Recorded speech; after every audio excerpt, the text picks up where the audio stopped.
جب آپ اپنی آواز تیز کرتے ہیں اونچی آواز میں اور باڈی لینگویج جارحانہ کرتے ہیں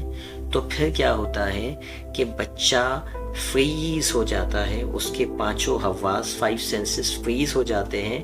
یعنی یوں سمجھیے کہ انکانشیس مائنڈ تک پہنچنے کا جو میڈیم تھا، وہ راستہ تھا، وہ بلاک ہو گیا۔ اب آپ کی نصیحت اس کے مائنڈ تک پہنچ ہی نہیں رہی، ٹھیک ہے، اب وہ خوف کی صورت میں ہے، ٹھیک ہے۔ تو یہی وجہ ہوتی ہے کہ جب آپ زیادہ تر والدین جو نصیحتیں کرتے ہیں وہ ان کی ٹون اس وقت بہت ہائی ہوتی ہے، کمانڈنگ وے میں ہوتی ہے، اتھارٹیٹیو اسٹائل ہوتا ہے، جارحانہ اسٹائل ہوتا ہے، بچہ ویٹ کر رہا ہوتا ہے ابھی تھپڑ آیا کہ تبھی آیا، ابھی